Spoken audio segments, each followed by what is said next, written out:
Un énorme leak a eu de nouveau lieu et on connaît tous les prochains Pokémon jusqu'en 2030. Et notamment la Gen 10 qui sort l'année prochaine. On va voir ça ensemble. Donc voici le premier leak. Nom de code Gaia. Là on peut voir les images. Donc c'est la Gen numéro 10 qui sortira l'année prochaine en fin d'année comme d'habitude.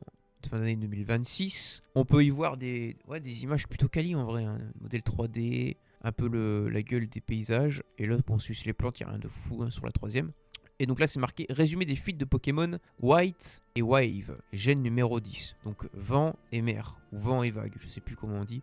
Sortie 2026. Situé en Asie du Sud-Ouest. Donc ça sera pas en Grèce, ça sera en Asie du Sud-Ouest. Exploration de l'île, exploration sous-marine et monde ouvert. Les gars, c'est incroyable. C'est incroyable parce qu'on va pouvoir faire du surf comme on a l'habitude de faire sous l'eau, mais on va aussi pouvoir faire de la plongée sous-marine. Ça va être incroyable et le monde ouvert va être extrêmement grand. Thème principal comparé à d'habitude, je parle. Les mondes ouverts sont quand même assez grands, mais là on va être encore sur un autre niveau. Thèmes principaux, l'infini et la survie dans la jungle. Alors très bizarre ça. La survie dans la jungle, ok dinguerie, mais l'infini c'est quoi genre? Comment ça l'infini? Et ben vous allez voir, c'est marqué juste en dessous. Génération procédurale pour l'île. Donc apparemment, c'est là où j'ai un peu peur parce que, à mon avis, ça va quand même bugger. Hein. Apparemment, ça sera un peu comme Minecraft. En gros, t'avances et la génération procédurale pour les îles se fait à l'infini. D'où le nom ici, infini, tu vois. Mais sur le thème de la jungle. Comme ça, à l'infini. En vrai, ça peut être intéressant, mais est-ce que ça aura des limites? Je pense quand même. Sinon, ça va faire péter la Switch 2, frère. Elle va prendre feu. On n'est pas sur un PC, tu vois. Tout nouveau moteur graphique en plus de ça, donc incroyable. Après, on va voir ce qu'il y a dans le ventre. Et exclusivité Switch 2. Voilà, donc c'est fini la Switch 1. Pokémon Zeta, je tiens à préciser, a été développé sur Switch 1, puis adapté à la Switch 2. Là, on est vraiment sur un jeu qui a été vraiment développé que pour la Switch 2. Donc, niveau graphique, en plus de ça, on a un nouveau moteur graphique juste ici. Ça va être un niveau assez conséquent quand même. On va avoir une belle différence, ça va être sympathique. Au niveau de la map, bah, comme c'était dit précédemment, Asie du Sud-Ouest. Donc Bali, Java, voilà, tous les autres, je vais pas tous les citer. Vous avez tous là, la map elle ressemble à ça, hein, de toute façon, globalement. Je vais bouger ma tête pour bien que vous la voyez. Hop, vous voyez? Elle est vraiment grande, hein. C'est vraiment une très grande map.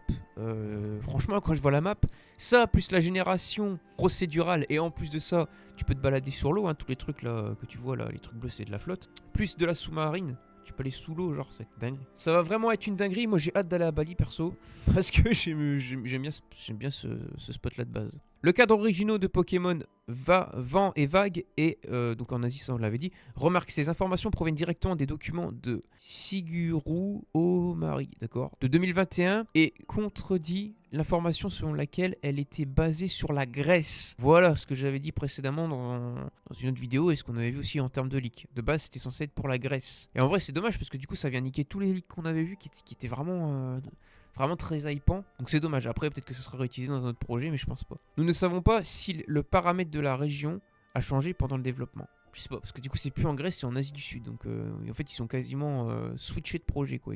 Ça n'a plus rien à voir, en fait. C'est dommage, parce que les starters, on avait un escargot, une chèvre de feu et une pieuvre d'eau. Voilà, l'escargot pour le type long, du coup. Bon, tant pis. C'est pas grave. Celui-là a l'air encore mieux, donc tant mieux. Ensuite, ici, on a une grosse dinguerie. On a un aperçu du moteur graphique. Regardez-moi ça, la dinguerie, frère. Donc sous-marin, donc là on a les Pokémon qui sont sous l'eau. Donc nous on pourra faire du coup de la plongée sous-marine. Hein. Donc on va vraiment aller sous l'eau et on va se taper contre ces Pokémon là. Il n'y aura pas que bien sûr, mais c'est un exemple. C'est des tests. Mais regardez la qualité du modèle 3D. C'est magnifique. Regardez l'eau. Alors l'eau, ok, elle est pas exceptionnelle, elle est quand même belle, tu vois. Franchement, elle est pas dégueulasse. Hein. Regardez un peu les textures des vagues, tout ça. Franchement, c'est plutôt quali, je suis plutôt content. Et franchement, la vidéo, un aperçu du moteur graphique, ça c'est la vidéo qui nous fait voir un peu la gueule du moteur graphique. Si ça c'est un jeu en développement, qui est déjà plus beau que ce qu'on a eu précédemment, hein, sur tous les autres titres Pokémon.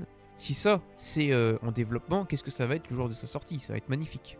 Ici, on a encore un leak qui concerne la flotte, donc l'eau. Donc c'est juste pour voir les animations et la qualité du moteur graphique au niveau de l'eau. Bon, ça donne ça, quoi, c'est assez basique. Mais on voit pas non plus... Enfin, on voit une petite différence, mais c'est pas non plus un truc de ouf. Donc à voir à la sortie du jeu, hein, l'année prochaine. Ici, on a des modèles 3D, animation plus modèle 3D de comment les Pokémon vont être animés. Et les animations aussi avec les dresseurs. On voit bien que là, c'est un dresseur qui tapote le cou de son Dracofeu, qui le caresse amicalement. Bien gentiment, j'ai envie de te dire. Donc en vrai, les animations, bon, on s'en fout un peu, mais c'est quand même bien de le savoir.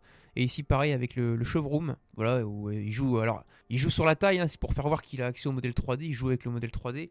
Mais il sera pas gigantesque comme ça ou tout petit comme avant, hein. Comme là, voilà, il sera pas tout petit comme ça. Il sera vraiment de taille normale, voilà, il sera comme ça, voire un petit peu plus. Ensuite, on a aussi accès aux logos qui ont fuité. Alors, est-ce que ça sera les logos finaux? Je sais pas. Là, c'est du japonais, ne comprend rien. Mais de toute façon, vous avez les titres, c'est Vague et Vent, si je dis pas de bêtises.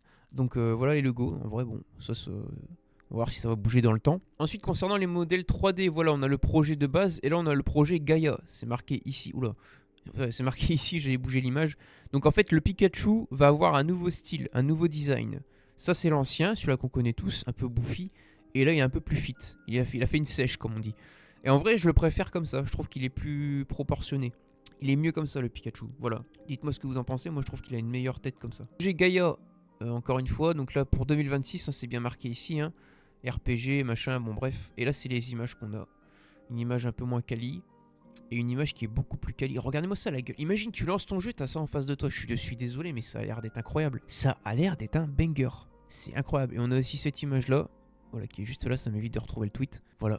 T'arrives, boum. Regardez-moi ça, les... Non, le visuel, ça a l'air d'être incroyable. Ensuite, on passe au deuxième jeu qui a leaké. Un Pokémon Légende Galar qui se passe 1000 ans en arrière. Voilà, c'est le deuxième jeu qui est, donc c'est marqué ici. C'est censé sortir en 2027 ou 2028. Voilà, tout simplement. Et ça se passe 1000 ans avant le Pokémon épée bouclier qu'on connaît qui se passe à Galar. Parce que là, en fait, c'est les premiers Gigantamax qui apparaissent. Voilà, ici, première image du jeu en développement. Incroyable. Les gars, enfin, je sais pas si vous imaginez. Tu fais la taille de son orteil, là. T'es plus petit que son orteil, frérot. C'est génial. C'est hyper impressionnant quand tu vois ça, c'est magnifique. Donc le jeu est encore en développement, ça sera encore beaucoup plus beau que ça par la suite. Mais voilà, en gros, t'arrives 1000 ans dans le passé, dans la région de Galar. T'as les premiers Gigantamax qui spawnent et toi, tu dois créer les premières Gigaballs pour capturer Gigantamax. Voilà, ça c'est un peu le speech quoi, le pitch. Ici deuxième image, je sais pas ce que c'est, on dirait un Pokémon, je sais pas. Avec plein de Pokémon et la dresseuse en plein milieu. Ensuite on a cette image qui nous fait voir aussi une espèce de potion magique, je sais pas, un petit repas à l'ancienne avec tous les anciens. On voit que ça se passe vraiment dans le passé, hein. Et on voit une nouvelle forme de Flagados, enfin de Roi-Gada, pardon, qui est incroyable, avec une fusion avec, comment il s'appelle, Chantilly, Charmy, je sais plus son blaze là, mais le Pokémon là, qui est en forme de crème pâtissière un peu. D'où le style un peu de chef. Avec sa toque, ça prend la forme d'une toque. Et on y voit aussi le starter, je sais plus son blaze à lui, le petit lapin de feu. Et là, je sais plus son nom, mais c'est aussi un Pokémon de la 8G. Ensuite, ici, on a aussi un visuel d'un design de Nidoking, il me semble, en Gigantamax. Incroyable, frérot.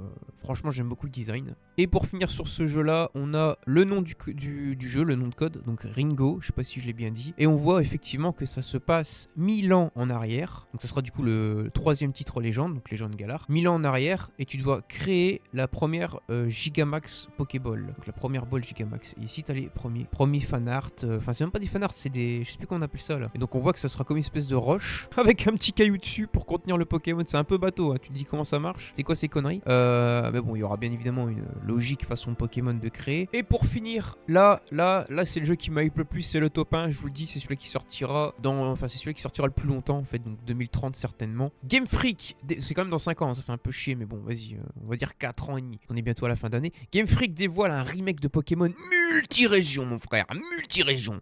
Écoute-moi bien. L'objectif est que le protagoniste, donc nous, personnage principal, puisse marcher de Sinnoh à ON, y compris Kitagami. Et le nom de code du projet, c'est Sid. Ici, donc Sid. Et là, on a les images. Mais t'es un frère, la dinguerie. On a voulu. On a rêvé de ce jeu. On va l'avoir. Enfin, putain, quel bonheur. Alors c'est pas pour tout de suite, ok. Faut encore voir si ça va être annoncé, savoir si ça va voir le jour. Mais vu le budget qui est entamé, normalement le budget là il est classé là-dessus. Ils sont en train de bosser dessus, donc il y a trop d'investissement pour faire une marche arrière. Donc t'es là, bam, tout ça les gars, on va pouvoir à pied, hein. Voilà, donc Pokémon Projet 6 n'est pas seulement un jeu multi-régional de rêve que les gens attendaient toujours blablabla. Il semblait également être un MMO. Un MMO les gars, un MMO. Tout le monde sur la même map ensemble, on est des potos, on est là, boum, on fait ça à pied, même on se fight, il y a des arènes à faire ensemble et tout. Enfin, imagine la dinguerie que ça serait. Si c'est un projet de protagoniste machin, prototypage, je sais pas ce que ça veut dire, d'un jeu en en ligne quoi, de nouvelle génération jouable par plusieurs personnes, situé dans une région qui relie ON et Sinnoh. C'est une dinguerie. Je sais pas où est-ce qu'elle est l'info, mais j'ai vu l'info passer, et regardez, ça va se passer dans des temps modernes, hein. Et tu vois, t'as des tours, machin, bateaux, Maison, c'est moderne, semi-moderne, je sais pas, mais je pense que ce sera un truc genre dans les années 2000 quoi. Hein. Putain, ça va être une dinguerie les gars. Moi, c'est le jeu qui m'hype le plus. Hein. Mais j'avais vu l'info passer, comme quoi on pourrait faire les 2 régions à pied. Voilà, je vous le dis. Donc voilà les gars, enfin je sais pas si on s'imagine la quantité d'informations qu'on a eu là. On a littéralement le calendrier des jeux Pokémon de Game Freak.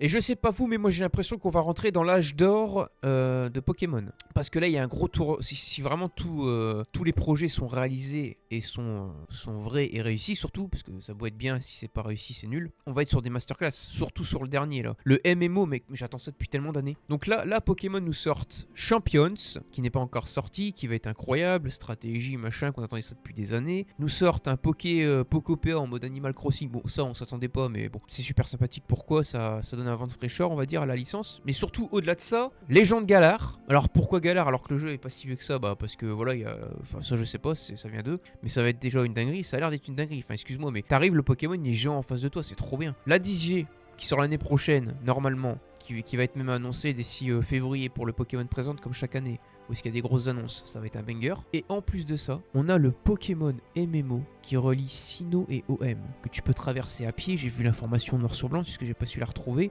Elle s'est paumée dans Twitter. Voilà. Mais je l'ai vu. L'information, je vous jure que c'est vrai. Tu vas pouvoir faire ON Sinnoh à pied en MMO. Donc là, avec ton vélo, vous jouez à Pokémon MMO, vous connaissez MMO ou Pokémon Révolution Online que j'ai fait sur ma chaîne, n'hésitez pas à aller voir les vidéos. Et ben ça va tourner sur Switch 2 et ça va être encore mieux. C'est une dinguerie, c'est une sauvagerie, frère. N'hésitez pas à me dire ce que vous en pensez. Moi, celui-là, forcément, le top 1, c'est le Pokémon MMO. Parce que bah, ça va être une dinguerie. Pour moi, ça va être le jeu que tu vas pouvoir jouer toute l'année. Parce que c'est en multijoueur, il y a trop de trucs à faire, c'est trop bien. En top 2, bah, c'est forcément la 10G. Et en top 3, c'est Galar. Tout simplement. Voilà, n'hésitez pas à me dire, vous, quel est votre avis là-dessus? Prenez soin de vous. Et moi, je vous dis à très bientôt pour Pokémon Legends Zelda. Au moment où je tourne cette vidéo, le jeu sort dans quelques heures. Oh là là, j'ai hâte. Allez, ciao, prenez soin de vous, les gars.